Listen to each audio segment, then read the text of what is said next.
Hey, good afternoon. This is Chris Dibba from ECU's campus. Hello, and thank you so much for joining us for this Chancellor's Society virtual event. As your Vice Chancellor, it gives me great excitement to welcome you to this really exclusive opportunity to have some one-on-one time with Chancellor Philip Rogers. We're so glad that you're able to join us. As we get started, I just want to share a little bit of information about the format and how the next hour will go. We are recording this session, so just know that we're doing not only everything you see on the screen, but also the chat function will be recorded. We're doing this so that we can share this with all the Chancellor Society members who weren't able to join with us today. So we'll be posting this later. In just a moment, I'll introduce Chancellor Rogers. He's going to provide a quick update on recent news from the university. And then from there, we're going to get into some Q&A. You've submitted questions when you RSVP'd. You submitted some questions. We've culled through those and organized those into a couple of opportunities for the Chancellor to answer those. But you also have the opportunity to provide questions live. We have a chat function here on our Zoom. The team here at ECU is going to be monitoring those, organizing those. We have well over 100 people on the Zoom now, so they're going to go through those. So please be patient and understand if we reword your questions so that they're organized in a way that makes the conversation flow. So that's a few of the ground rules, but let's go ahead and just get started. As members of the Chancellor Society, your support of ECU allows us to live out our mission of being a national model for student success, public service, and regional transformation. You know better than most that Chancellor Rogers embodies the spirit of ECU, ensuring that the university and all who encompass it strive to meet that mission every single day. So enough my words. Let's turn this over to Chancellor Rogers and have an update from him. Dr. Rogers? All right. Well, thank you very much, Diva. It is such a joy to be with all of you today. It's an absolutely beautiful day in Greenville, North Carolina. The campus is bustling with students all over the place. And so if you get a chance to come back and visit us sometime in the future, we hope you do. You'll be sure to enjoy a great day on the campus of ECU. I'm actually participating in this event from my office today here in the Spillman building on our campus at ECU, and I'm reminded in this moment that we're in of the last time I did a virtual town hall just like this one. It was just remarking to Vice Chancellor Dibba. It was about 4 years ago when I first started my role as ECU's 12th Chancellor. We were in the midst of COVID. Virtual events were the norm. They were how I was initially connecting myself to the university community. And now, in just a few weeks, on March the 15th, I'll begin my 5th year in this role. It truly is hard to believe. You know you love what you do when it flies by so quickly. And as I often say to prospective students and to their parents, it has never been more accurate when I say that returning home to East Carolina University and to Greenville was the best decision that my family and I could have ever made. We continue to be honored to do this work. We're proud of what ECU has accomplished. We've never been more committed to the mission of student success, public service, regional transformation, and I'm just eternally grateful for the partnership that we have with all of our alumni, all of our supporters that help us to move that mission forward. And so first and foremost, before anything else, the most important message I can deliver today is to say thank you. Not only thank you for joining us, but thank you for your time, your talent, treasure, everything you do to invest in the life and in the activity of East Carolina University. We could not achieve what we achieve without you, and we wouldn't be here today serving students that we serve in communities and engaging with all of you without your support. So a big thank you to all of our Chancellor Society members, and we're glad to have you joining us over this lunch hour. Now, what's happening at ECU? An hour's not enough time to unpack it all. There's so much going on. There's much to be proud of as a university community. I think the one that I've received the most text messages about, the most emails, the most excitement and engagement throughout the not only the ECU community, but more broadly across our state and across the nation is the big news in recent weeks with our announcement that ECU has earned the prestigious Research One designation from the Carnegie classification system and from the American Council on Education. And you've probably read about it, but this is a big deal in the American higher education landscape. It truly places us in the ranks of the most prestigious research institutions in the country. Carnegie takes a look at about 3,940 higher education institutions and categorizes them within the research space.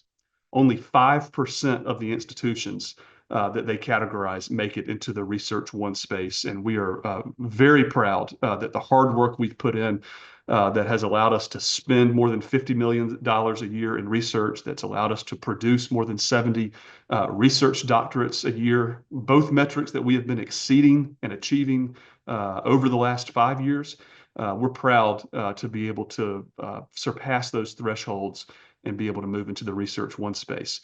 This designation is important for us because it really does reflect our continued commitment to excellence in research, in scholarship, in creative activity. It's the result of years of growth in external funding and groundbreaking discoveries. It is the result of preparing doctoral students for careers in industry and higher education and interdisciplinary collaborations. And it allows us to solve real world challenges in healthcare, technology, education, and in so many areas. And so that has been a big headliner for us over the last few weeks. We're proud that ECU has remained dedicated to serving our region and our state and our country through a high-level research initiative. And this recognition really does strengthen our ability to transform lives, to transform communities through innovation and research. We've had a lot of other things going on, and in addition to research, we've renewed our campus-wide focus on our top priority, which is student success. We'll talk more about that later with Vice Chancellor Dibba, but I think you all know that in a competitive enrollment environment, we've worked to distinguish ourselves in the market. We've advanced new online programs, 4 to be specific, using a new ECU flight path program. Happy to talk more about that as we move into the conversation. We've leveraged new strategic marketing opportunities, scholarships. We're pulling every lever to ensure that ECU is prepared to navigate the future enrollment landscape. And we started to see some of those tools in our toolbox begin to pay off. The last 2 years we've seen, or the last 2 cycles of enrollment, we've seen increases, and we're looking to build on that momentum. And one way we're doing that is by trying to leverage our scholarship portfolio. We're trying to incentivize students to say yes to ECU through new Chancellor Scholars. We can talk more about the specifics of that later as we work to try to attract even more highly qualified students to East Carolina University at such a critical time for higher education, especially as we're anticipating an enrollment cliff coming up over the next decade, where we're going to see 500,000 fewer high school graduates in the U.S. market. And so we're going to continue to need your help to get prepared philanthropically and in other ways so that ECU can stay on the competitive edge. We're going to work to continue to leverage technology to advance our student success work. We've engaged in a recent partnership with Salesforce Education Cloud, for example, to implement an enterprise-wide CRM solution that allows us to optimize our student success infrastructure, help us centralize data and information so that we better understand how we can analyze and leverage predictive modeling to help advance the student experience.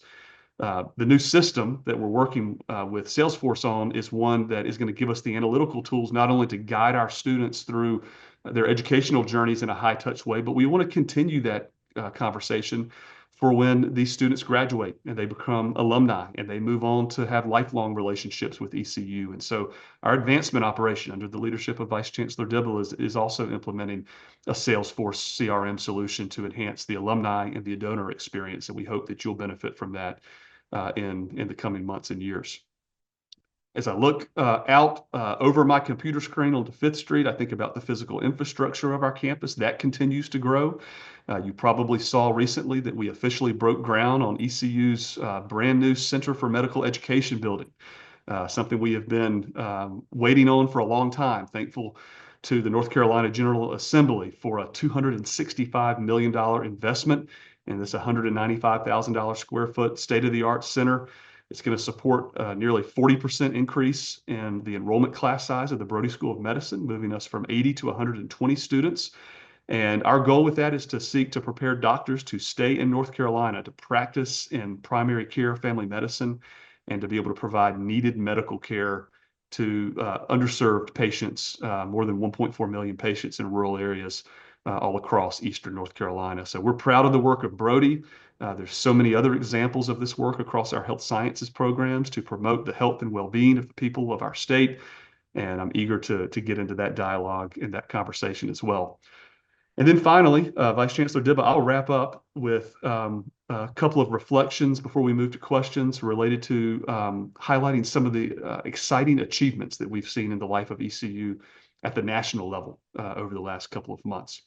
I think the big one, beyond the Research One designation, is that the Association of Public and Land Grant Universities, APLU, which is one of the premier national higher education organizations, in partnership with a group called the Engagement Scholarship Consortium, selected ECU as the South Regional winner for an award called the 2024 W.K. Kellogg Foundation Community Scholarship Award. And this award recognizes programs that demonstrate how colleges and universities have redesigned their learning, discovery, and engagement functions, that missional aspect of their work, to deepen partnerships and achieve broader impacts in their communities. And so we were one of 4 regional winners. Those regional winners consisted of ECU, the University of Minnesota, Oregon State University, and West Virginia University. By being a regional winner, we were then authorized to compete for the national C. Peter McGraw Community Engagement Scholarship Award. This is the top community engagement award in the country, and I'm very proud that at a national meeting in Orlando, Florida, ECU was named the winner, the recipient of the Peter McGraw Community Engagement Award, APLU's most prestigious award. I had the opportunity during my time at the American Council on Education to sit at the pinnacle of the higher education community, and I can tell you with confidence that the McGraw Award is like winning a national championship within the higher education community. This is hugely prestigious in terms of a recognition for our campus. It's one born out of mission-aligned work. And I've always told our alums every chance that I can get that ECU will gain national prominence for doing what we do best. And that's student success, public service, and regional transformation, and doing it in our own backyard. And folks, this represents that vision in action. We should be proud of it. And I'll note that this is actually the second time that ECU has received this prestigious award. We're also honored that we received a second award at the APLU meeting, the Innovation and Economic Prosperity Award in the talent category. We recently became one of 25 colleges and universities, and the only in North Carolina, to receive the first Carnegie Leadership for Public Purpose classification. This was also awarded by the American Council on Education and the Carnegie Foundation for Advancement of Teaching.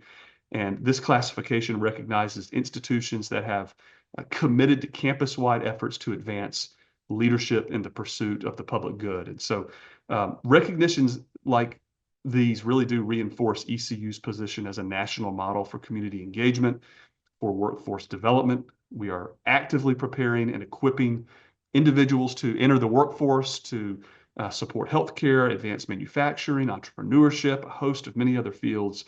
And we're demonstrating our return on investment and setting the standard for what a highly engaged, innovative university looks like and what we can achieve by advancing our research from discovery to impact. And those impacts don't happen because of a single person or a single office.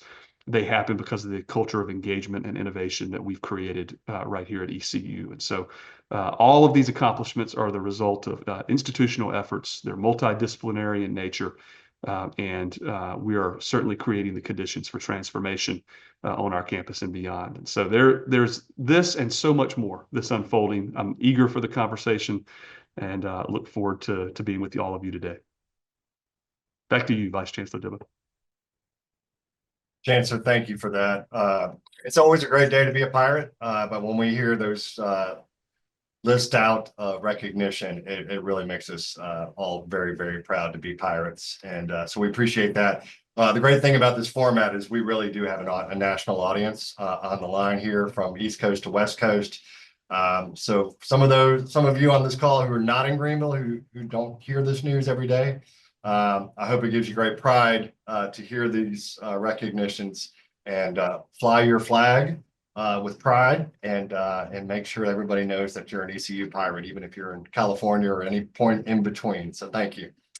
Chancellor, you probably used the phrase student success a dozen times in those opening comments. It's something we talk about every single day here on this campus. It's core to our mission. So I'm going to give you two questions, sort of one on the negative side, then moving towards the positive side. But the first question is around our students, our undergraduate students in particular. What is the greatest challenge our undergraduate students face currently? Well, you're right. I do use that phrase a lot, and it's intentional that I use it a lot, student success, because it is what we were built to do at ECU. It's who we are, and it's a narrative and a culture that we are trying to develop on our campus so that every single individual, whether you are navigating our facilities work out here on the mall, whether you are teaching in the classroom, whether you're out visiting with donors and philanthropists, whether you're talking to legislators, or whether you're on the front lines with students in our student affairs functions. It is everyone's responsibility to engage in activities that support student success. It doesn't matter whether you're in the classroom or the research lab. We all have a role to play in building a student success infrastructure so that it can ensure that our students have a good college experience and academic journey when they're here with us. And so we're trying to embed that into not only our vocabulary, but into who we are and into our very being on our campus each and every day. And so I invite our alums and everyone listening as a part of the Chancellor Society to work to do the same, because we all need to be speaking with one voice and to be engaging as a university community when we support our students. You know, the greatest challenge that I think we are likely to face is not all that different from probably what I said 4 years ago when we were doing one of these online forums, and it's how we navigate a emerging landscape where there are going to be fewer high school graduates and college-ready students coming onto our campus. You know, the enrollment landscape is one that really has two components of it. One core piece of it is recruiting new students, the acquisition of new students onto our campus. Those first-time college students that come from high school and are experimenting with the college experience for the first time. The second component of it is retaining the students that we do have and keeping them on campus, keeping them engaged, and helping them move through the ECU experience in a timely nature, graduating with as minimal debt as possible, and then helping them go out to get a good job. So on the student recruitment side, we're working hard each and every day to make ECU an attractive place that students and parents want to be a part of. And we're trying to introduce ECU to those prospective students in a meaningful way. On the retention and graduation rate side, we are all in on, again, student success measures that drive our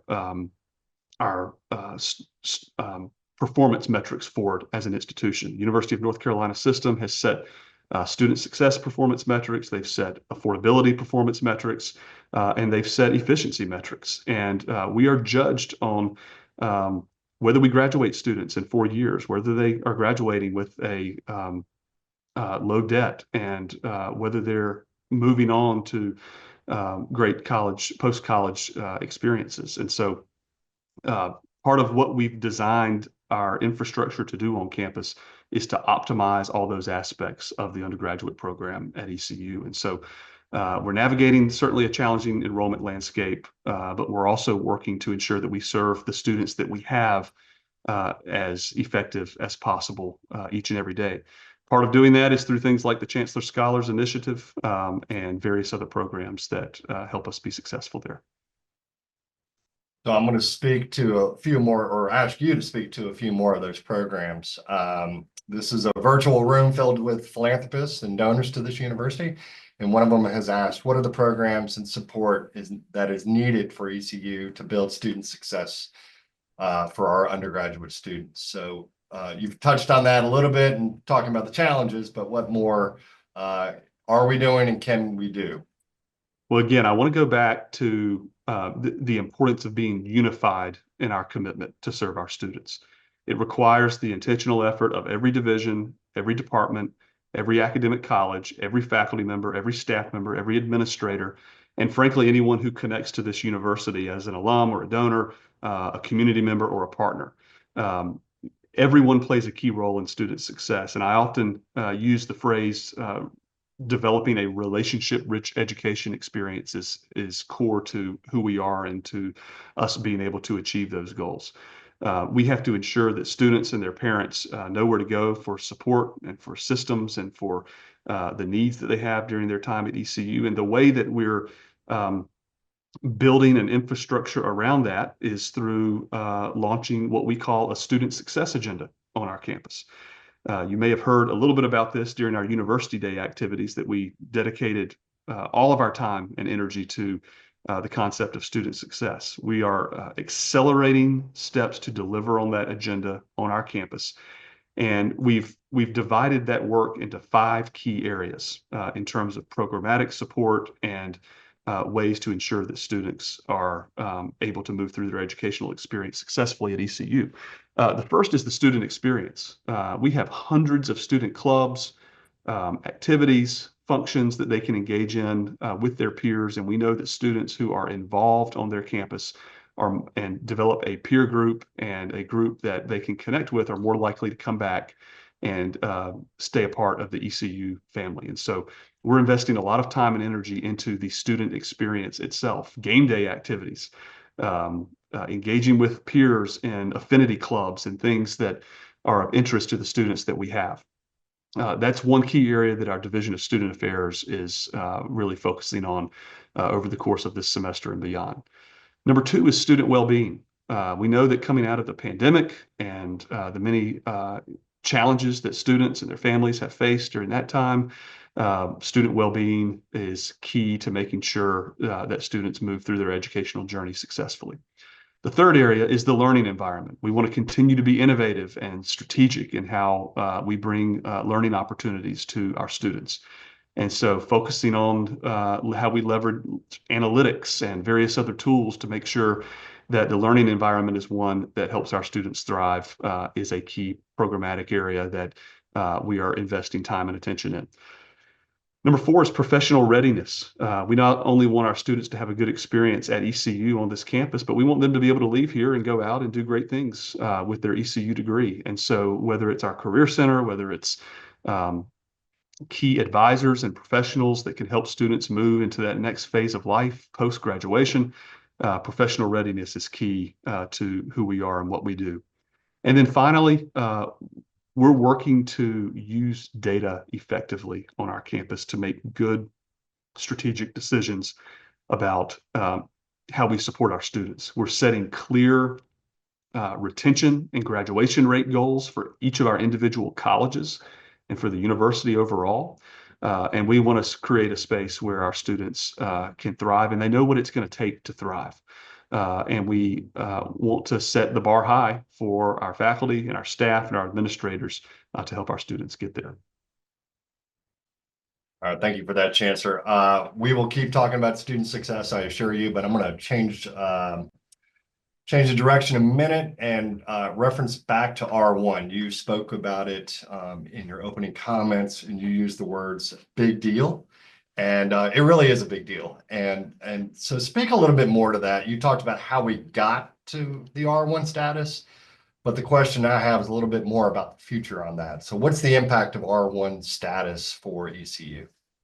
Well, it's a conversation that I've been having for a long time, actually, on our campus. And to give you a little bit of history, when I was senior vice president at the American Council on Education, one of the last moves that was made while I was there was to transfer the Carnegie classification system from Indiana University to the American Council on Education. It just was a better home to be able to advance the goals and the initiatives of classifying like colleges and universities together. This classification process is a much bigger initiative than simply the research space. Part of what we sought to do when we brought the Carnegie system to ACE was to create a space where institutions would be judged more effectively by the missions that they held, as opposed to being pulled alongside those missions in different directions to pursue other initiatives that were outside of the mission. And so that was the overarching goal for the transformations that occurred with the Carnegie classification system. I felt very fortunate to be appointed to the National Presidential Task Force with 18 other higher education college presidents and chancellors across the country who were charged over about an 18-month period with completely reimagining uh, what it means to be an R1 institution. There were too many organizations and universities that were caught up in the R1 race for the wrong reasons. That was not us. ECU has always been focused on its mission. We've always been intentional about making sure that any pursuit like this would be simply a derivative of doing what we do best, which is the three key missional aspects of who we are as an institution. We have been essentially operating as a university at the R1 thresholds for the last 5 years, based on the new ones. If you had looked at ECU status 5 years ago under the old threshold, it would have been difficult to achieve R1. Under the new thresholds, where you have to achieve $50 million in research funding and expending, or $70 million in research doctorates, we've been well positioned for the last 4 to 5 years to be able to achieve those goals as an institution. 4 years ago, we were producing 90 research doctorates a year. 4 years ago, we were spending $50-60 million a year in the research enterprise. And so we've worked hard to ensure that we've stayed true to our mission, but also pursued ambitious goals that would allow us to get into this type of research category. It means a lot of things for us. It means the potential for competing for more funding for research at various different levels, whether it's federal agencies, whether it's philanthropic organizations, whether it's the state. It provides an opportunity for more research engagement for undergraduate students. It provides an opportunity for more hands-on learning. It provides stronger career opportunities for students who come out with an R1 degree.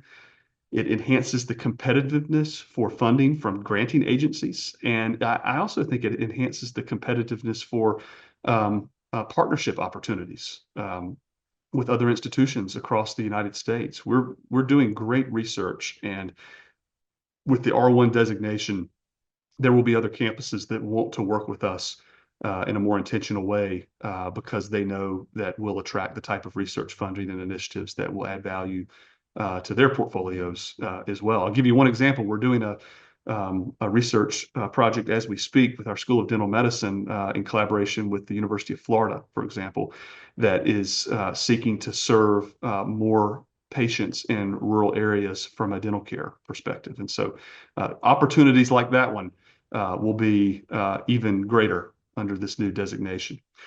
We anticipate new businesses and jobs to the region when we have enhanced research opportunities. We anticipate more support from community-based innovation. Being an R1 institution will help us be more effective at recruiting and retaining the best and brightest faculty across America that want to be a part of an R1 enterprise. And so we're eager to continue to dive into this work, and we're proud that it's now part of our portfolio, and look forward to taking advantage of it now and into the future. Well, let's talk a little bit about taking advantage of that. By the way, it is a big deal. Thank you for breaking that down. It really is exciting. But you mentioned federal funding. I think I'll have a question for you in a minute about that. But maybe for some of our audience, not realizing that when we talk about research funds, we're also talking about corporations, foundations that are in this space. I mean, it's philanthropic dollars, but it's in that research space. So how is ECU approaching corporate and foundation funding requests from a national perspective? Yeah, that's another great question. You know, when you look at our portfolio of funders, well, I'll talk about this later, but the federal government is certainly one of the more substantive ones. But the work that we do from a corporate and foundation relations perspective, and I think a lot of folks don't realize the impact that has from a research standpoint, because those are research dollars that you can count as a part of the National Science Foundation's HERD research survey data every year, which determines what level of Carnegie classification that you are. And so beyond federal research funding, you've got philanthropic investors, you have corporate investors, you have various others at the state level that allow us to build that research portfolio in a way that helps us achieve and maintain important classification levels like the R1 status. I think first and foremost, I've learned from the best, and you, Vice Chancellor Dibba, that relationships matter, and understanding funder goals, priorities is key to being able to advance that work in a meaningful way.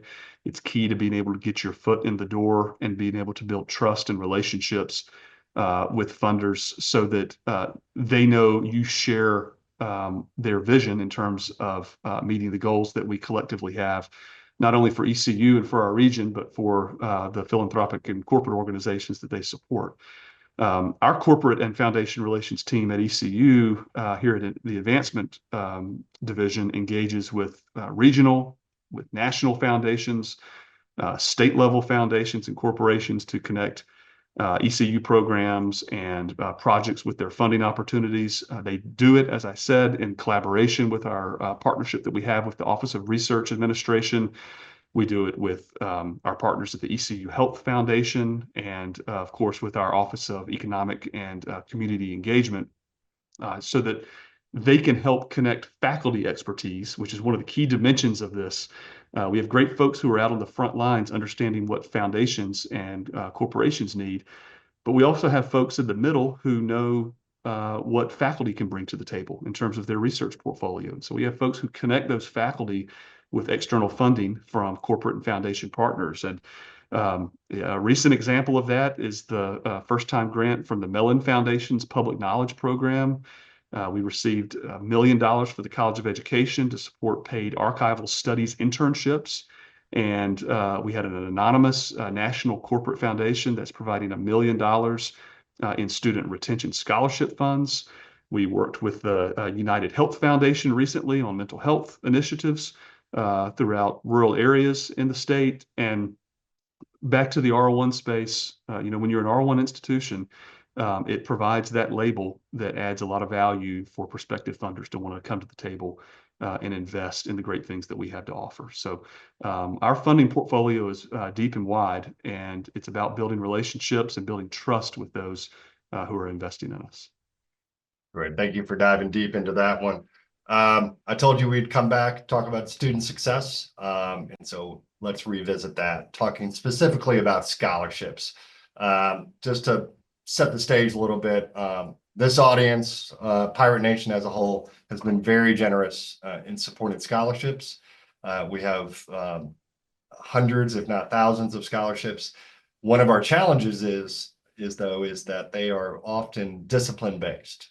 And so you came to University Advancement, you came to our boards, and you challenged us, Chancellor, to say, I need a scholarship program that's going to help with recruitment. And so at your urging, we created the Chancellor Scholarship Initiative. Our audience, those on the call today, have heard about it, but they have questions. And so one of the questions we have is, tell us a little bit more. What is the Chancellor Scholarship Initiative, and how is it responding to the enrollment challenge?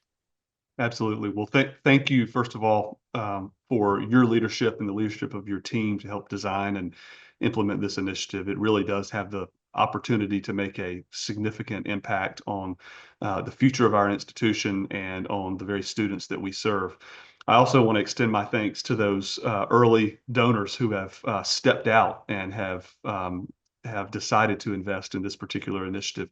It's already making a difference. We're already building a landscape where we're going to be able to award this program early in fall of 2025. And so your investments truly make a difference. And now is the time to make that difference, because we're beginning to build the case that we're making to prospective students and their families during the admissions cycle. And so for those who don't know about the Chancellor Scholar Initiative, let me take a step back briefly and just share some of the context. This is an ambitious new initiative that is going to allow ECU to be laser focused on student success. There's that word again. And it's going to bolster our ability to recruit exceptional, qualified students from across the country. Now, the thing that drives me crazy as Chancellor is when I hear about students who apply to ECU, get into ECU, are highly qualified, and then they get recruited away by an institution from out of state, or much less an institution from within the state of North Carolina, simply because that institution has invested scholarship dollars in them. This is an area where we have to compete, and we know that we can compete. And so, thanks to Vice Chancellor Dibba, thanks to the leadership of so many of our alums across the ECU landscape, we launched the Chancellor Scholars Program. It provides a 4-year renewable scholarship of $2,500 to recruit and to retain high achieving students. These qualified students will be able to be eligible for a total of $10,000 in tuition and fees over 4 years. And our goal of the new scholarship program is to have 75 additional in-state scholarship recipients to attend ECU in the fall of 2025. And so we're already moving on this.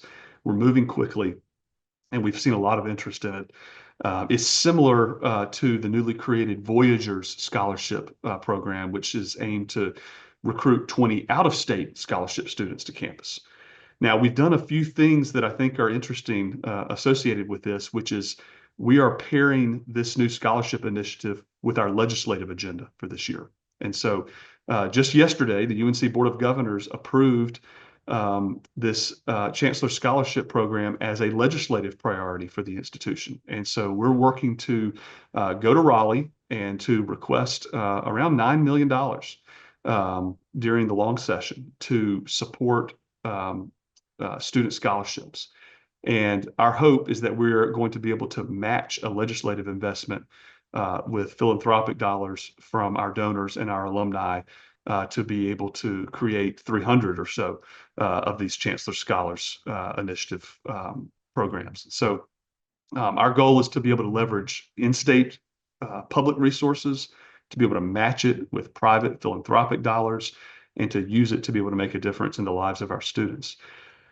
Now, I want to go back just really quickly to student success, because we often find that students who come in with higher GPAs, higher standardized test scores, and who are committed to staying at ECU through scholarship dollars are more likely to graduate on time, and they're more likely to graduate with lower amounts of debt, which will support our performance metrics. And when we support our performance metrics, that means more state dollars in the door for ECU when we're hitting those goals. And so this Chancellor Scholars Program is a really strong return on investment for the dollars that our philanthropic donors are putting into this program. And we hope that if you haven't considered it, you will.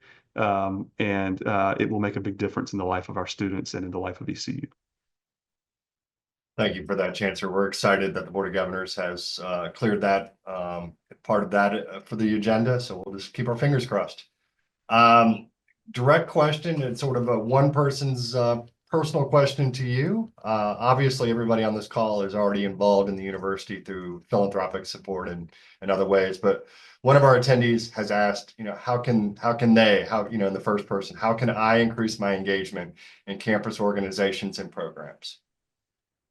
Well, we welcome it each and every day, and we hope you'll reach out to us and tell us first and foremost what you're interested in, because I think you'll have the most impact and you'll get the most out of an experience at ECU if we compare it with something that drives value for you personally and you individually. And so if you're interested in athletics, that's important for us to know. If you're interested in health sciences or engineering or some technology related field, it's important for us to know what our donors and our alumni and our philanthropic investors are interested in, because we want to connect you with that part of the university that drives the most value for you and for your family. And so we want to be in communication with you often. We want to hear from you.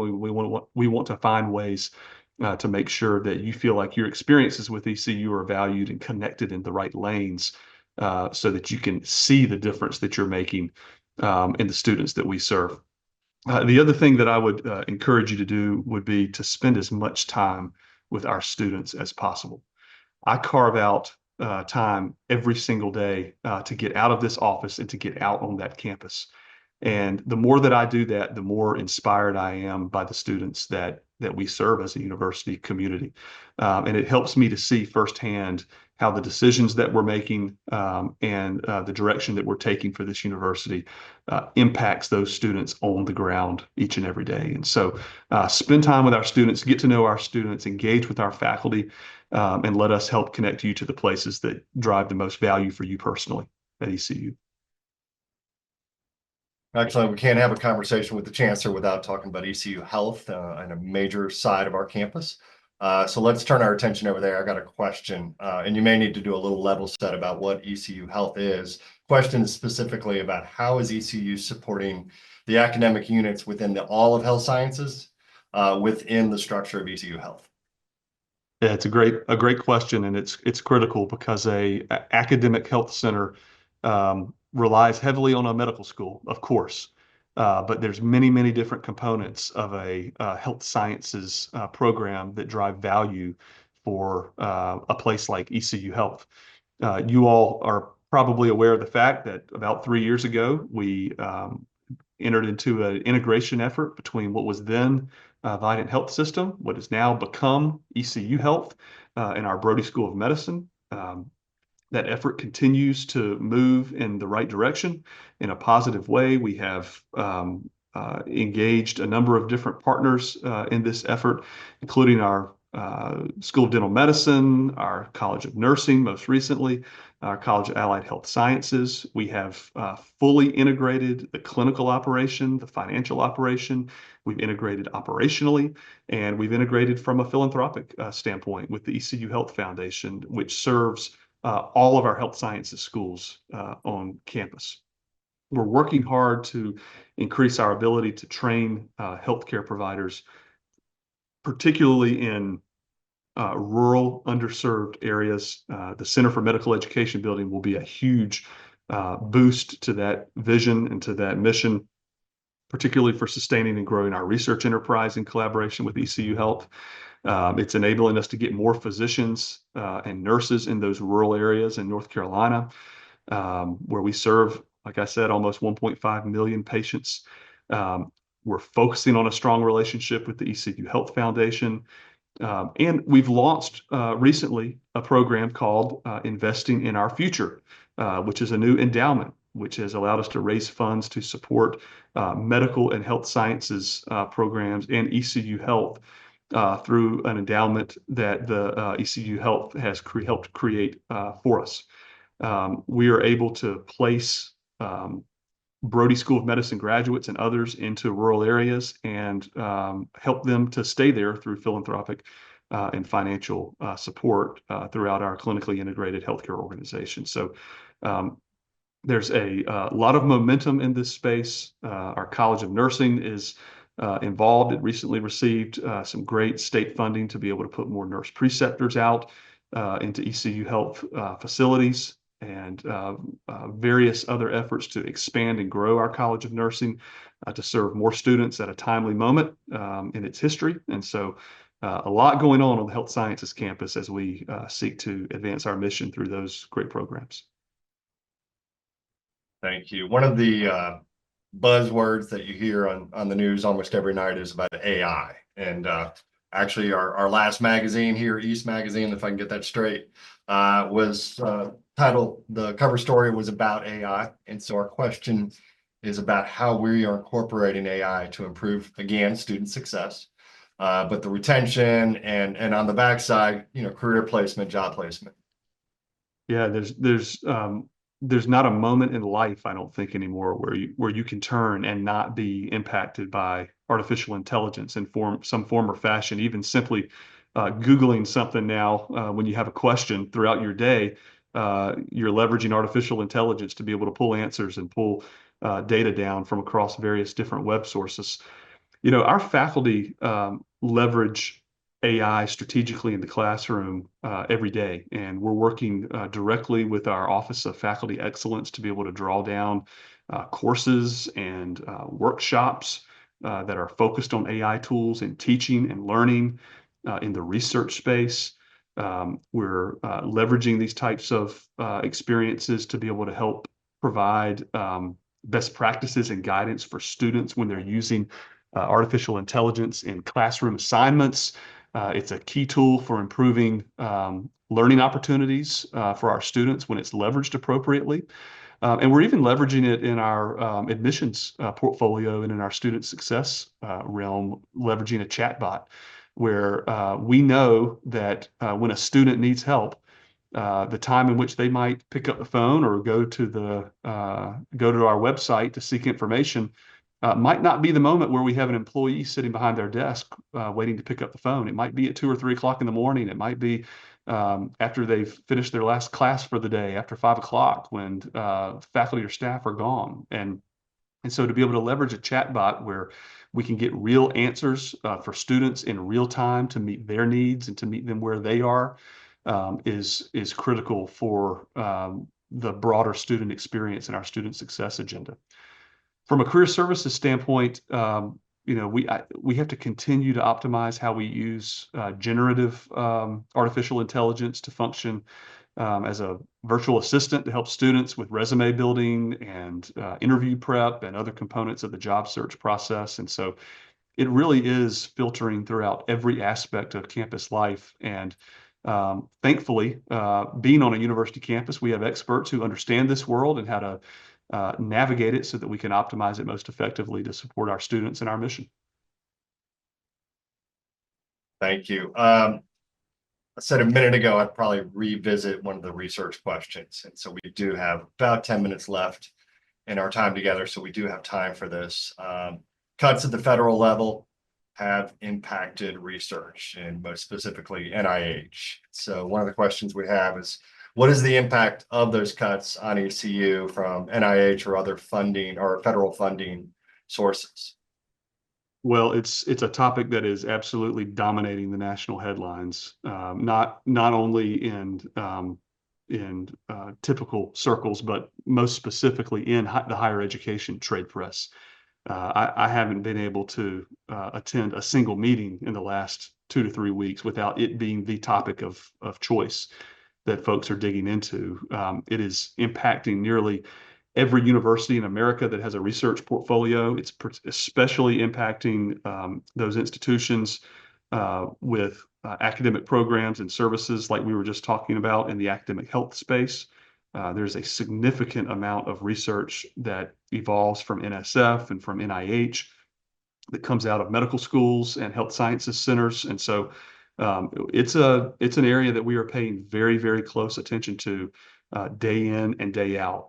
I'll give you just a window into the potential for the impact. We have 247 active federal grant awards as we speak on our campus right now. Last year at ECU, we did about $84 million in sponsored research. Now that's different from expenditures. When you're getting measured in the Carnegie space, they measure you based off of expenditures. I'm using a data point focused on sponsored research, which is the total amount of sponsored dollars you bring in for the year. We did almost 84 million last year. Of that 84 million, almost 60% of that came from federal funding sources. So you can see that this is a very deep pool upon which could be affected by reductions or losses. If you study the conversation that's been happening around F&A rates or indirect cost recovery rates, using another word, from NIH, that would be about a $2.5 million loss to ECU's bottom line if those NIH F&A rates are changed and persist over time. Now, we hope that doesn't happen because we think we are delivering a good return on investment for indirect cost recovery with our research at ECU. We hope that doesn't happen, but we are preparing in the event that it does. We've seen about a $3.1 million impact on terminated grant dollars to date. But we're staying patient because we know there's a lot of legal activity that's unfolding out there in this space. There are a number of federal judges that have paused some of the activity. And so we're being patient. We're continuing to learn more each and every day about what the impact could be. And we're continuing to tell this story at ECU around how important research is to economic development and to the work that we do on our campus. When you look at research alone in terms of economic development in 2024 at ECU, we brought $44 million in salary and investments into the economy of Eastern North Carolina from research alone at ECU. We grew the regional GDP from ECU's research alone by $125 million in 2024. Investing in research at ECU from federal sources, state sources, corporate foundation sources is a very good investment for the economy of our state. And we're going to continue to tell that story because it adds value to our mission and it adds value to the people that we serve. Right, we have just a couple more minutes. This next question actually is mine. So I'm going to do a shameless plug here for Pirate Nation Gives.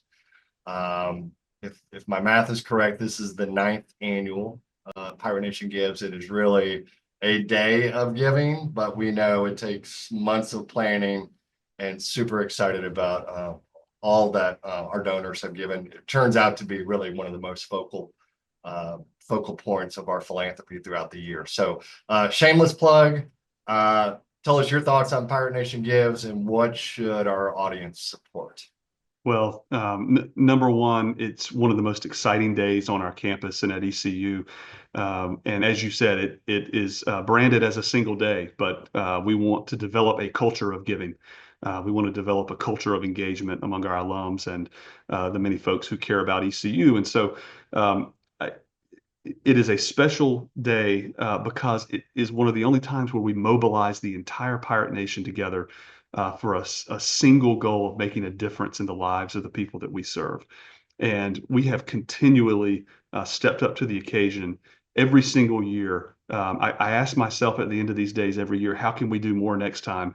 And I've been here 4 years. This is going to be, I think, my 5th or so Pirate Nation Gives. And every year Pirate Nation has stepped up and done more than it did the previous year.